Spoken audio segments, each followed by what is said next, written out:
बिस्मिल्लाहिर्रहमानिर्रहीम। अस्सलाम वालेकुम। ये पार्ट 8 है। आज हम आपके लिए किताब ला रहे हैं नील महल की रक्कासा। ये एक मुकम्मल किताब है। आवाज़ तालियवान, मुसन्निफ़ एम राहत। ये किताब आपके लिए बुकशेयर पाकिस्तान ऑडियो लाइब्रेरी की जानिब से रिकॉर्ड की जा रही है। दीगर मालूमात और किताबों के लिए आप रब्ता कर सकते हैं व्हाट्सएप नंबर 0333249537 और कॉल नंबर 0300291960 पर मोहम्मद अज़हर लतीफ़ से। ये किताब 496 सफ़ात पर मुश्तमिल है। तो आइए सुनते हैं पार्ट नंबर 8 सफ़ा नंबर 101 से। हजूम ने एक यकजुबान होकर कहा। बहादुर रैमफश ने त्यूनिस के चेहरे पर बशाशत दौड़ गई। खुशी से मगलूब लहजे में बोली, मुझे तुमसे इसी सच्चाई की तवक्का थी। चनाचा क्या तुम अपनी खुशकिस्मती पर नाज ना करोगे अगर मैं इसे फ़िरौन की हैसियत से मुंतखब कर लूँ? मलका की ज़ुबान से ये अल्फाज सुनकर लोगों की मसरत का कोई ठिकाना ही ना था। वो रैमफश को दिलो जान से चाहते थे। उन्होंने चिल्ला कर कहा, मलका, आसमान की मुकद्दस ताकतें तुझे सलामत रखें कि तूने मिस्र को मिस्र का बेहतरीन आदमी दिया है। ये ने फ़िरौन के इंतखाब के सिलसिले में रियाया की इजहार पसंदीदगी था। चनाचा शादमाने बजने लगे और फ़िरौन रैमफश जिंदाबाद, मलका त्यूनस जिंदाबाद के नारों से फ़िज़ा गूंज उठी। बड़ी देर तक ये सिलसिला जारी रहा। उसके बाद ताजपोशी की रस्म अदा की गई। मलका ने अपने हाथ से रैमफश के सर पर ताज रखा और वो मिस्र का बादशाह बन गया। त्यूनस मुस्कुरा रही थी, रैमफश मुस्कुरा रहा था। लोग खुश थे और वो बेहद निहाल हुए जा रहे थे कि साबिक फ़िरौन आमनस के जालिम पंजे से उन्हें रिहाई मिल गई और अब रहमदिल रैमफश उनका फ़िरौन था। रैमफश की रस्म ताजपोशी के बाद जो पहली रात आई वो अपने पहलू में ऐसी बेपनाह मुसरतें लेकर आई थी कि सरजमीन मिस्र ने ऐसी तरब अंगेज साथ कभी नहीं देखी थी। सारे मिस्र में चिरागा हो रहा था। घर घर जश्न तरब और कूचा कूचा तूफ़ान मुसर्रत था। एक दरियाए शादमानी था कि उसकी सतह पर हर दिल कमल के फूल की मानद तैरता फिर रहा था। कहीं आतिशबाजी छूट रही थी, कई हसीनाओं के दिल फरेब रक्स थे। शाही खजाने के मुंह फराह दिली से खोल दिया गया था ताकि लोगों को मालूम हो जाए कि मिस्र का नया हुक्मरान अपने पहलू में बेइंतहा फ्याज दिल रखता है। इस मुनव्वर और पुररोशन रात को रैमफश और त्यूनिस ने महल के झरोके से बाहर की मसरूर दुनिया को देखा।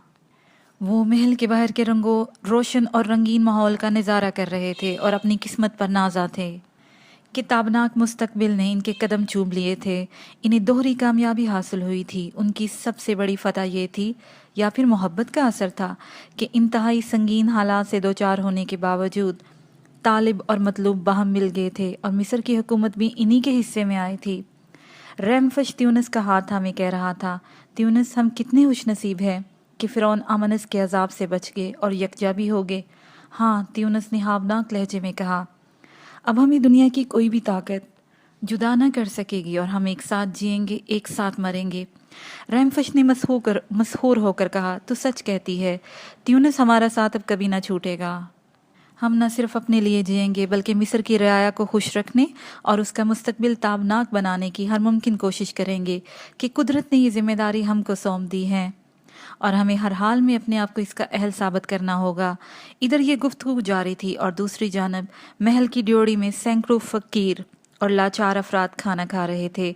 जश्न ताजपोशी के इस पुरमसरत मौके पर इसके लिए खसूसी इंतज़ाम किया गया था और ऐसे आला खाने तैयार कराए गए थे जिसका उन्होंने कभी ख्वाब में भी तसव्वुर नहीं किया होगा। हर शख्स अपने सामने ढेर सारा खाना रखे बैठा था और बेसब्री से खाने में मसरूफ़ था। अचानक एक मफलूकुल हाल आदमी अंदर दाखिल हुआ। उसके हाथों में रशा और पाँव में लर्जिश थी। लिबास तार तार था, सर और दाढ़ी के बाल बड़े हुए थे और बेतरतीब थे। नकाहत का ये आलम था कि पाँव रखता कहीं था और पड़ता कहीं था। ये नवारद ड्योढ़ी में मौजूद हर गदागर को हसरत और इस्तजाब से देखता था और गिरता पड़ता अंदर बढ़ता चला जा रहा था, यहाँ तक कि वो महल के अंदरूनी दरवाजे तक जा पहुंचा और अंदर दाखिल ही होना चाहता था कि पहरेदार ने आगे बढ़कर इसे रोक दिया और गरजदार लहजे में बोला, तू कौन है? कहाँ गुस्सा चला आता है? नौवारत का चेहरा गुस्से से तमतमा गया, मगर नकाहत के सबक फौरत अपनी हालत पर आ गया। उसने पहरेदार की तरफ देखा और नहीफ लहजे में बोला, तू मुझे नहीं जानता मैं कौन हूँ? पहरेदार ने डपट कर कहा, मुझे ये जानने की क्या ज़रूरत है, ना ही फुर्सत। अलबत्ता गदागर मालूम होते हो। भूखा है तो फ़कीरों के साथ बैठ जा और खाना खा ले। नवारत के चेहरे पर शदीद कर्ब के आसार नुमाया थे। दर्द अंगेज लहजे में बोला, नादान, मुझे पहचानने की कोशिश कर। मैं फ़िरौन, मिस्र का फ़िरौन आमनस हूँ। पहरेदार ने हंस कर कहा, तेरा दिमाग चल गया है या तूने शराब पी रखी है? क्या बक रहा है? बदहाल शख्स नकाहत के बावजूद इस पर बरस पड़ा। मैं फ़िरौन आमनस हूँ, जिंदा हूँ। जा, हर किसी को जाके मेरी आमद की इतला दे दे, और त्यूनिस मेरी मलका को भी बता दे कि मैं आ गया हूँ। पहरेदार बौखला कर अंदर की जानिब दौड़ पड़ा। फ़कीर जो ये माजरा देख रहे थे, नवारत के गिर्द जमा हो गए और उसका मजाक उड़ाने लगे कि वो खुद को मिस्र का बादशाह बताता है। एक मस्त फ़कीर ने अपनी लाठी से इसके पेट में टहोका मारा और हंस कर कहा, ए फ़िरौन शहंशाह मिस्र, तेरा ताज कहाँ है? नवारत ने जवाब में उसको ऐसी हसरत की निगाह डाली जो पत्थर में भी सुराख कर सकती थी। मुंह से कुछ ना कहा, आंखें बंद कर ली और एक गहरी सांस लेकर रह गया।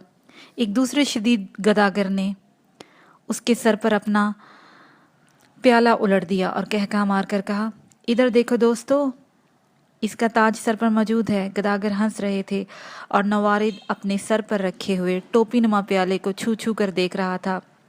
उसके रुखसारों पर प्याले का शोरबा बह रहा था और दाढ़ी इससे भीग गई थी। दफ्तन महल के दरवाजे के अंदर से बरामद हुआ। मफलूकुल हाल शख्स उसे देखकर दीवानावार आगे बढ़ा और बड़े वजीर पर हैरतों के पहाड़ टूट पड़े। वो कई सानिये बेहिस हरकत खड़ा उसे घूरता रहा, जैसे उसे अपनी आंखों पर यकीन न आ रहा हो, मगर यकीन न करने की कोई वजह नहीं थी। उसने नवारिद को पहचान लिया था और तब हैरत से ललकारा, फ़िरौन आमनस। हाँ, मैं फ़िरौन आमनस हूँ। ये पहरेदार मुझे जानता नहीं है। क्या हो गया है? पहरेदार अजीब बातें करता है कि मिस्र का बादशाह किसी और को मुंतखब कर लिया गया है।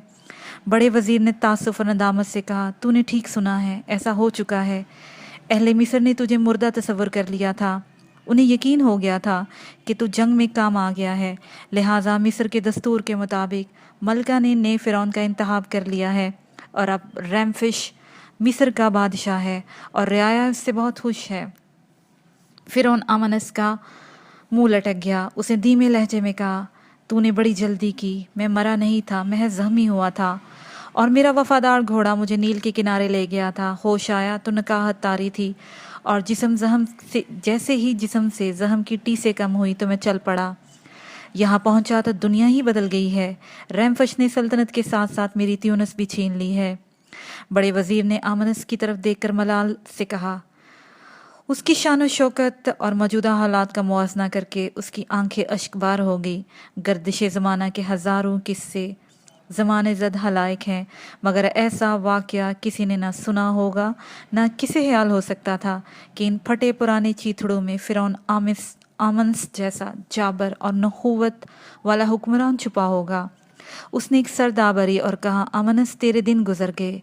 मिस्र की रियाया ने तुझे मलून और मरदूद करार दे दिया है और तेरे जिक्र से तारीख को महफूज रखने का फैसला हुआ है। अब तू बादशाह नहीं बन सकता कि यूं भी मिस्र के कानून के मुताबिक एक फ़िरौन की गैर मौजूदी में किसी दूसरे को फ़िरौन बना दिया जाए तो साबका बादशाह के हकूक़ ख़त्म हो जाते हैं। वो दोबारा बादशाह नहीं बन सकता। हाँ, अगर नया फ़िरौन खुद तेरे हक़ में दस्तबरदार हो जाए तो बात बन सकती है, मगर हम उसे ऐसा करने नहीं देंगे कि ऐसा करना आसमानी ताकतों के गैज़ो गज़ब को दावत देने के मुतरादिफ होगा। आमनस ने बड़े वजीर का हाथ थाम लिया और बोला, मगर त्यूनस मेरी बीवी है। मैं इससे मोहब्बत करता हूँ, उसे जी जान से चाहता हूँ कि वही मेरी सल्तनत है, मेरी ज़िंदगी की आरज़ू है। मुझे मिस्र की हुकूमत नहीं चाहिए, सिर्फ अपनी त्यूनस चाहिए। बड़े वजीर ने चंद सानिया गौर किया, फिर जवाब दिया, हाँ, तुम त्यूनस का मुतालबा कर सकते हो। वो तुम्हारी जायज़ बीवी है और तुम उसके शौहर हो और अभी ज़िंदा हो। आमनस खुशी से झूम उठा और लहक लहक कर कहने लगा, और मुझे कुछ नहीं चाहिए। तख्तो ताज रैमफश को मुबारक, मुझे त्यूनस ला दो, इसके सिवा कोई हाजत नहीं है।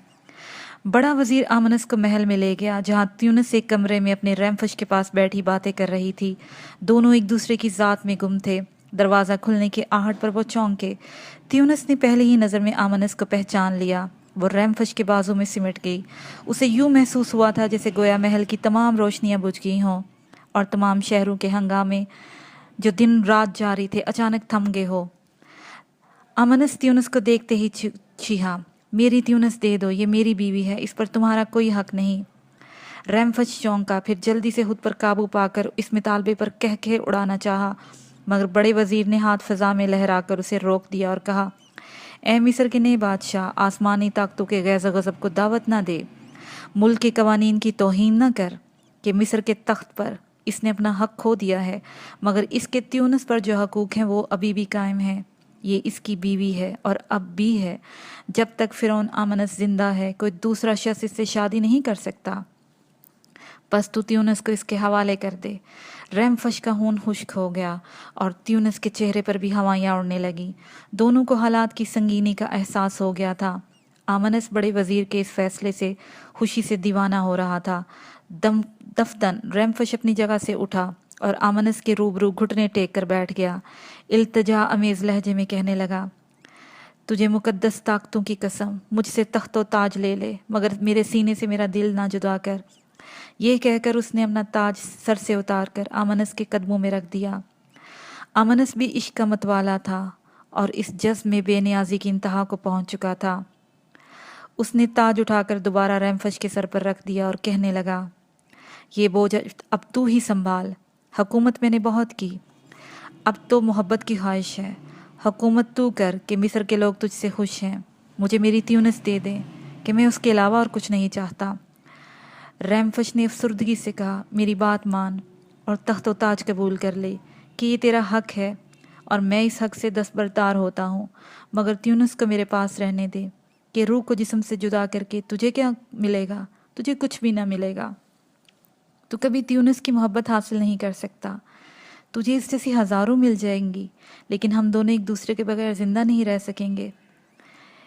اتنا کہہ کر ریمفش نے ایک بار پھر تاج آمنس کے سر پر رکھ دیا اور تیونس کا ہاتھ تھام لیا اور کہنے لگا، ریمفش تیرے حق میں تخت سے دستبردار ہو گیا ہے، تو بھی کشادہ دلی کا ثبوت دے اور تیونس سے اس حق میں دستبردار ہو جا، تخت و تاج سنبھال لے کہ انہوں نے مصر کو سلطنت دوبارہ تیرے قدموں میں ڈال دی ہے۔ آمنس نے اس بات کا کوئی جواب نہیں دیا۔ اس کے چہرے پر کرب کے آثار تھے اور آنکھوں میں حسرت و یاس کا سمندر تھا۔ اسے حکومت نہیں چاہیے تھی، اسے تیونس کی ضرورت تھی، اور تیونس کو مصر کے تخت کے عوض ریمفش اپنے ساتھ لے گیا تھا۔ عوام جو محل کے وسیع میدان میں جشن منا رہے تھے، تمام حقیقت سے باخبر تھے کہ فرعون بے رحم مرا نہیں ہے، واپس آ گیا ہے اور محل میں عورت اور تاج کے لیے کشمکش جاری ہے۔ اہل مصر یہ سننے کو بےتاب تھے کہ ظالم فرعون کی دوبارہ آمد کا کیا معاملہ ہے، اور یہ کہ اس نئے فرعون کے اقتدار پر کیا اثر پڑتا ہے۔ جب انہوں نے ریمفش اور تیونس کو ایک ساتھ محل کے دروازے سے باہر نکلتے دیکھا تو انہیں یقین ہو گیا تھا کہ فرعون آمنس اپنے مقصد میں ناکام ہو گیا ہے اور بڑے وزیر نے مصر کے تخت پر اس کا دعویٰ تسلیم کرنے سے انکار کر دیا ہے۔ اس خیال سے وہ بے حد خوش ہوئے اور انہوں نے چلا کر کہا، آسمان کی مقدس طاقتیں نیک دل ریمفش اور ملکہ تیونس کو سلامت رکھے۔ ریمفش یہ سن کر مسکرایا اور بآواز بلند بولا، اے مصر کے لوگو، اب میں فرعون نہیں رہا، فرعون آمنس ہی تمہارا پہلا اور آخری حکمران ہے۔ میں نے تخت و تاج فروخت کر کے اس سے تیونس خرید لی ہے اور یقیناً یہ میرے لیے نفع کا سودا ہے۔ میں تیونس کو نہیں چھوڑ سکتا۔ میں نے بادشاہت چھوڑ دی ہے کہ تیونس کے مقابلے میں حفظ اقلیم کی دولت بھی میرے سامنے کوئی حیثیت نہیں رکھتی۔ ہجوم اس انکشاف پر غضبناک ہو گیا کہ ان کی قسمتوں کا مالک پھر وہی ظالم اور جابر فرعون آمنس ہے جسے ملعون قرار دے چکے تھے اور جس سے وہ نجات پانے کا جشن منا رہے تھے۔ وہ کیسے خوش تھے کہ فرعون آمنس مر گیا اور اس کے ساتھ ہی ان کے ظلم و ستم کا سلسلہ بھی ٹوٹ گیا، مگر خوشی کے یہ لمحات بہت ہی مختصر ثابت ہوئے۔ ریمفش نے محبت کی جوانی میں وہ کر دیا جو اسے نہیں کرنا چاہیے تھا۔ ہر سمت سے غیظ و غضب کی آوازیں اس پر کسنے لگے لوگ، تو نے فرعون سے سودا کر کے ہماری زندگی بیچ دی ہے، تو نے ہمارا سکون لوٹ لیا ہے، تو نے اہل مصر سے دغا کیا ہے، تو نے فرعون کے ظلم و ستم کو ہم پر مسلط کر دیا ہے، تو خود غرض ہے، تو ظالم ہے، تو قابل گردن زنی ہے۔ جتنے لوگ تھے اتنی ہی آوازیں تھی، اتنے ہی الزامات تھے جو وہ ریمفش پر عائد کر سکتے تھے کہ اس نے ایک عورت کے لیے فرعون سے ان کی قسمتوں کا سودا کر لیا تھا۔ ریمفش اور تیونس ہجوم کے سامنے سرنگو کھڑے تھے۔ शर्मसार थे कि उन्होंने अहले मिस्र के जज्बात को ठेस पहुंचाई है, उनके एतमाद को मजरूह किया है। मगलूब और गज़ब से भरे हजूम इन्हें माफ़ नहीं करेगा। अचानक रैमफश एक कदम आगे बढ़ा और हजूम को मुखातब करके बोला, ए मिस्र के लोगों, अगर तुम मुझे मुजरिम समझते हो तो मेरा सर हाजिर है, मगर देखो मैंने कोई गुनाह नहीं किया, कोई गद्दारी नहीं की। ज़रा सोचो ये कितने ताज्जुब की बात है कि तुम मुझ पर हुकूमत मुसल्लत करना चाहते हो, जो मैं नहीं चाहता। मुझे हुकूमत की ख्वाहिश न पहले थी न अब है। मैं तो एक सौदाई हूँ जिसे आदाब हुकूमत नहीं आते, जो सिर्फ रमूज़ मोहब्बत से वाकिफ़ है। बस तुम मुक़द्दस ताकतों से दुआ करो कि वो फ़िरौन को तुम्हारे हक़ में हलीम और मेहरबान बना दे और हमें चला जाने दो कि मोहब्बत की वादियाँ हमारा इंतज़ार कर रही हैं। रैमफश की दलील सुनकर मजमा मज़ीद मुश्तल हो गया। लोग चीख चीख कर कहने लगे, तू झूठा है, तेरे अल्फाज झूठे हैं, हमारा सुकून लौट कर तो अपनी दुनिया आबाद करना चाहता है। हम तुझे माफ़ नहीं करेंगे, हम तुम दोनों से इंतकाम लेंगे। कुछ और आवाज़ें भी गूंजी, हाँ इन्हें माफ़ ना करो, इनसे बदला लो। इन्होंने अपनी गर्ज और अपनी खुशी पर हमें कुर्बान कर दिया है, इन्हें अज़ियत दो, इन्हें संसार कर दो। दूसरे लम्हे उन पर पत्थर बरसने लगे, चारों तरफ से पत्थरों की बारिश होने लगी। उनके लिए इस खुले मैदान में कोई जाए पनाह न थी। रैमफश ने त्यूनस को अपनी ओट में छुपा लिया और अपने जिस्म से उसके लिए ढाल का काम लेने लगा। वो पत्थरों को हाथों से रोकता था मगर नाकाम रहता था कि हाथ दो थे और पत्थरों की बौछार चारों तरफ से हो रही थी। ज़रा सी देश में रैमफश का जिस्म लहू लहान हो गया और वो गज़ब से गिरने लगा। त्यूनस ने इसे संभालना चाहा मगर पत्थरों ने ज़्यादा देर तक इसके कदम भी ज़मीन पर टिकने ना दिए। उसके नाजुक जिस्म को खून में रंग दिया और देखते ही देखते वो भी बेजान होकर अपने महबूब के करीब गिर गई। अलमनाक मंजर था कि अहले मिस्र जो चंद घंटे कबल इनकी सलामती और दराजी उम्र की दुआएं मांग रहे थे और उनके सामने घुटनों के बल झुके हुए थे, अब इन्हीं पत्थरों तले दफन करने के दर पे थे। फिरौन आमनस महल के दरीचे से ये होलनाक मंजर देख रहा था। उसे रैमफश की परवाह नहीं थी, मगर त्यूनस पर पत्थर बरसते देख वो तड़प उठा। त्यूनस के जिस्म पर पड़ने वाला पत्थर उसे अपने दिल पर महसूस हुआ, उससे रहा ना गया और वो दौड़कर महल से निकला और मैदान में जा पहुंचा। फिरौन के सामने देखकर लोग सहम गए। उनके हाथ जहाँ थे वहीं के वहीं रुक गए। होंठों पर गैज़ो गज़ब के कलमात मुंजमद थे। फिरौन आमनस का तस्वर ही दिलों में दहशत पैदा कर देने के लिए काफ़ी था। उसका रोब, उसका दबदबा जिस्मों की कुव्वत सल्ब कर लेता था। पूरे मजमे पर सकूत तारी हो गया और हर शख्स अपनी जगह बेहिस्सो हरकत था। आमनस दीवाना वार उस पत्थर के ढेर की तरफ बढ़ा जो त्यूनस के मदफन का बायस बन गया था और तेजी से पत्थर हटाने लगा। पत्थर नुकीले थे, इसके हाथ लहूलुहान हो गए, उनसे खून की बूंदें टपकने लगी। उसने अपनी कोशिश जारी रखी और त्यूनस के मजरूह और बेजान जिस्म को पत्थरों के ढेर से निकाल लिया। उसकी आंखों से अश्कों का सैलाब रवा था। वो बड़ी हसरत से कहने लगा, मिस्र के लोगों, ये तुमने क्या कर दिया? ये मासूम थी, बेगुनाह थी, इसने तुम्हारा क्या बिगाड़ा था ये जो तुमने इसे इस तरह हलाक कर दिया? दुश्मनी तो मुझसे थी, मैं तुम्हारा मुजरम था। तुम चाहते तो मैं त्यूनस के एवज अपना सर पेश कर देता। तुम बड़े सफाक हो। तुम मुझे जालिम और बेरहम कहते थे, मगर आज अपने फेल पर नज़र डालो कि जालिम कौन है, बेरहमी का सबूत किसने दिया है। हजूम पर मौत का सन्नाटा तारी था, सांस लेने की आवाज़ तक नहीं आ रही थी। आमनस पर रिक्कत तारी थी। वो इंतहाई भराए हुए लहजे में बोला, ए नील के बेटो, तुमने त्यूनस को मार डाला, मेरी मोहब्बत को मार डाला। तुम्हारे पास कोई आखिरी पत्थर है तो मेरे सर में खींच मारो। अब मुझे जीने की ख्वाहिश नहीं है, मैं त्यूनस के बगैर जिंदा रह कर क्या करूँगा। उठाओ वो संग आहिर जो किसी के हाथ में बच रहा हो, उसे मेरे सर पर दे मारो, उसे मेरे खून से सुर्ख कर दो कि मेरे और त्यूनस के खून की सुर्खी बाहम मिलकर मोहब्बत का एक लाफानी शाहकार तहलीक करेगी और एक पुरसोस दास्तान तराशेगी जो रहती दुनिया तक यादगार रहेगी। उठाओ वो आखिरी पत्थर और अपना काम दिखाओ। हजूम पर हैबतनाक सकूत छाया हुआ था। कोई हाथ ना उठा, कोई पत्थर फिरौन की तरफ ना आया। तब वो रो रो कर कहने लगा, ए लोगो, ए कातलो, क्या तुम्हारे पास इन पत्थरों में से एक भी नहीं बचा जिनसे तुमने हुस्न और रानाई के इस मुजस्मे को चूर चूर कर दिया? मेरा सर भी रेजा रेजा कर दो, मैं तुम्हारा ये कसूर, ये गुनाह, ये जुर्म माफ़ कर दूंगा। उसने अपना सर झुका लिया, मगर मिस्र के किसी बेटे ने इस पर पत्थर फेंकने की जुर्रत नहीं की। कहीं कोई जुम्बश ना हुई, कहीं से कोई आवाज़ ना आई। तो आमनस झुककर इन पत्थरों को टटोलने लगा जो उसने त्यूनस के मुर्दा जिस्म से हटाए थे। वो एक एक पत्थर को उठाता, सूंघता और फेंक देता। फिर एक बड़े नुकीले पत्थर को उठाकर खुशी से चीहा, उसे कई बार सूंघा, आंखों से लगाया और हजूम से मुहातिब होकर चलाया। यही है वो खून आलूद पत्थर जिससे तुमने मेरी त्यूनस का काम तमाम किया है। इस खून से त्यूनस की मसहूर कुन महक आती है। बस मुझे इसी की तलाश थी। यह कहकर उसने वो बड़ा पत्थर पूरी कुव्वत से फिजा में उछाला और उसके ज़मीन पर गिरने से पहले अपना सर उसके नीचे रख दिया।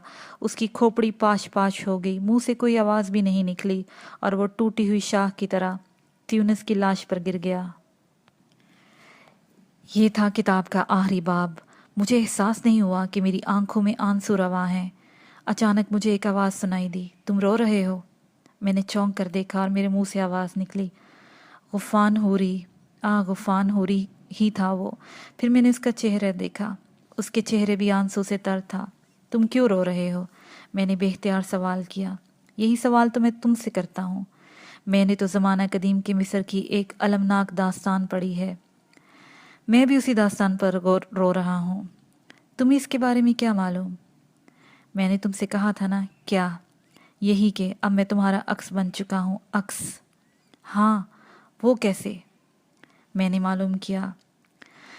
और ये हकीकत थी कि जो सफ़ात मुझे दिए गए थे, इन्हें सिर्फ़ एक किताब नहीं कहा जा सकता था। वो एक ऐसा तिलिस्म थे जो मेरे लिए नाकाबिल यकीन ही कहा जा सकता है। मैं पूरे होशो हवास के आलम में ये बात कह रहा हूँ कि जब मैं इस किताब की तहरीर में गुम हुआ था तो मैं खुद ही इस तहरीर का एक किरदार बन गया था। और फिर जो कुछ हुआ वो मेरी निगाहों के सामने ही हुआ और मैंने अपनी आंखों से वो आखिरी मंजर देखा था जब एक मोहब्बत करने वाली हस्ती ने अपनी महबूबा के गम में अपने आप को मिटा लिया था। हाँ, ये हकीकत थी कि आमनस एक सच्चा आशिक था और उसने त्यूनिस के लिए अपनी जान दे दी थी। मुझे आमनस का पाश पाश सिराब भी याद आ रहा था और मैं बहुत गमज़दा था। मैंने आंखें बंद कर ली और अपनी पुश पर मौजूद कुर्सी से सर टिका लिया। दिलो दिमाग की एक अजीब सी कैफियत हो रही थी। अचानक ही मुझे एक अजीब सा एहसास हुआ। मुझे यूँ लगा जैसे कि मध्यम मध्यम सिसकियाँ ले रहा हो। मैंने चौंक कर देखा, आंखें खोली और पलट कर पीछे देखा तो दंग रह गया। गफान हुरी मेरी पुश पर बिछे हुए पलंग पर पाँव लटकाए हुए बैठा हुआ था। ये किरदार उस दिन से मेरे लिए इंतहाई पुरस्रा रहा था जिस दिन से मैंने इसे पहली बार देखा था, और आज तक मैं ये अंदाज़ा लगाने की कोशिश कर रहा था कि वो क्या है। बहरहाल मैं संभल गया और मैं गफ़ान हुरी के करीब पहुंचकर कहा, आप यहाँ मौजूद हैं गफ़ान? मैंने आंसू से लबरेज आंखें उठाकर उसकी तरफ देखा, फिर बोला, हाँ मैं यहाँ मौजूद हूँ। मैं बहुत अच्छा महसूस कर रहा हूँ। आपकी हदायत पर मिस्र आने के बाद मेरे साथ जो अजीबोगरीब वाक़यात पेश आ चुके हैं, एक इंसान होने की हैसियत से मैं इन पर इंतहाई शर्मसार हूँ। आपने मुझे ये किताब देकर इसके कुछ अबवाब पढ़वाए। बहुत से दिलसोज वाक़यात हैं, मगर अब भी मैं ये नहीं समझ रहा कि मेरा इन वाक़यात से क्या ताल्लुक़ है। अब भी नहीं समझ पाए? हाँ, ये सब क्या है गफ़ान होरी? तब फिर तुम्हें अभी कुछ वक्त दरकार है। देखो, मैं तुम्हें बिल्कुल सच बता चुका हूँ। अगर इन मामलात में तवालत एख्तियार की तो शायद मैं तुमसे राब्ता तोड़ दूँ। मुझे अपनी उम्र में ज़िंदगी की खुशियाँ दरकार है। अगर मुझे ख़जाना ना मिला और मैं इन मामलात में उलझा रहा तो फिर मुझे क्या फ़ायदा? तो क्या ख़जाना लेकर तुम मुझे छोड़ देना चाहते हो? इतनी बात है गफ़ान हुरी, मैं हर हाल में अपनी खुशी चाहता हूँ। गफ़ान हुरी ने अपने आंसू खुश किए, कुछ देर सोचता रहा, फिर उसने गमज़दा लहजे में कहा, क्या तुम्हें मेरे आंसू ने भी मुतासिर नहीं किया? जब इंसान की समझ में कोई बात ही ना आए तो फिर तासुर की क्या गुंजाइश है? अगर मैं तुमसे ये कहूँ कि मैं आमनस हूँ तो तुम मेरा मजाक उड़ाओगे? गफ़ान होरी की बात पर ताजुब तो ज़रूर हुआ था मुझे, लेकिन मैंने संजीदगी से कहा, नहीं, मैं मजाक नहीं उड़ाऊंगा। ठीक है, तुम यूँ समझ लो कि जिन किरदारों में से मैंने तुम्हें दो ज़राए से मुतारिफ़ करवाया, यानी पहला ज़रिया लियानूस के मकबरे में दाखिल होने का था। लियानूस को यह आज़ादी तुम्हारी वजह से मिली और मुस्तकबिल में वो तुम्हारे आसपास ही रहेगा, एक बदतरीन दुश्मन की हैसियत से। उसके बाद जो किरदार तुम्हारे करीब आए, यानी त्यूनिस वगैरह, वो भी माजी के किरदार थे। अगर मैं तुम्हें यह कहूँ कि अताशिया ट्यूनस का दूसरा रूप है तो तुम ज़रूर हैरान होगे। मैं तुमसे मिलने आ गया। अब तुम वक्त के जाल में गिरफ्तार हो चुके हो। अगर इससे फरार हासिल करना चाहोगे तो इतना आसान ना होगा। अलबत्ता ये बात मैं तुमसे कह देता हूँ कि ख़जाना तुम्हें ज़रूर मिलेगा, और ज़रूर मिलेगा, लेकिन माजी के किरदार की हैसियत से जिसे तुमने अपनाना है। तुम्हें इन तमाम अवामिल से गुजरना पड़ेगा जो माजी का एक हिस्सा हैं। वक्त तुम्हें वहाँ घसीट कर रहेगा। बस मुझे इतना ही कहना था। ये कहकर गफ़ान होरी अपनी जगह से उठ गया। सुनो, मेरी बात सुनो, मैंने कहा, लेकिन गफ़ान होरी दरवाज़ा खोलकर बाहर निकल गया था। मैंने इसका पीछा करने के बारे में सोचा, लेकिन मेरे अंदर भी एक गुस्सा भरपा था। इतना वक्त बर्बाद हो चुका है मेरा गफ़ान होरी के कहने से। मैंने क्या नहीं किया, जान की बाजी लगा दी थी मैंने लियानूस के मकबरे की तलाश के सिलसिले में। अगर तकदीर मेरा साथ ना देती तो कोई भी लम्हा मेरी ज़िंदगी का एहतमाम भी कर सकता था। इसके बाद ये शख्स जो कि एक पुरस्कार शख्सियत का मालिक है, मुझसे इस तरह इज्तनाब बरत रहा है जैसे दर हकीकत उसने मेरे सामने हज़ानों के अंबार लगा दिए हों।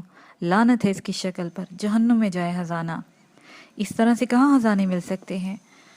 मैं दरवाजे को घूरते हुए बोला, और फिर मेरा गुस्सा इस कदर बढ़ गया कि मैंने गफ़ान होरी पर लानत भेज दी।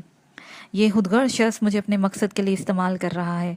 पुरस्कार ज़मीन मिस्र, इसमें कोई शक नहीं कि पुरस्कारियत में ये अपना सानी नहीं रखती, लेकिन फिर भी मुझे इस तरह अपनी ज़िंदगी नहीं खोनी चाहिए। बेशक मैं दौलत की तलाश में हूँ, लेकिन इसका मकसद ये नहीं है कि मैं इस तरह अपने आप को हवार करता फिरूँ। और मैंने अपने इरादे बदल दिए। दौलत कमाने के लिए बेशक कोई और ज़रिया ही इख्तियार करना होगा।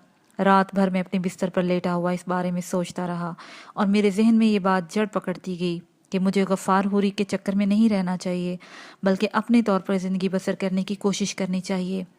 एक बगावत सी मेरे अंदर पैदा हो चुकी थी और मैं किसी तरह इसे ख़त्म नहीं कर पा रहा था। दूसरे दिन भी मैं इसी सोच में डूबा रहा। अलबत्ता कुछ और फैसले मैंने किए थे, वो ये कि गफ़ार होरी के कहने से जिस तरह मैंने कोशिशें करके वो मकबरा दरियाफ्त किया था जिसे न जाने कब से तलाश किया जा रहा था, उसी तरह सरजमीन मिस्र पर रहकर क्या मैं कोई एक और ऐसी कोशिश नहीं कर सकता था? या फिर ज़रूरी नहीं कि मिस्र ही में ज़िंदगी गुजारी जाए, बाहर की दुनिया में भी तो मुझे बड़ी आसानी से दौलत हासिल हो सकती थी। ये कि मैं इंटरनेशनल पासपोर्ट की मदद से दुनिया के किसी भी हिस्से में जा सकता था जो गफ़ान होरी में मुझे दिया था। इस तरह से तो मुझे ये फ़ायदा हुआ था और मैं अपने इस इरादे पर मुसर हो गया। फिर इसके बाद ऐसे ही दिल चाहा कि सरज़मीन मिस्र की सैर की जाए, और मैं सबसे पहले काहिरा के इलाकों को देखता रहा। फिर मैंने काहिरा से निकलने की सोची और मिस्र के दूसरे बड़े शहरों का तज्जिया करने लगा।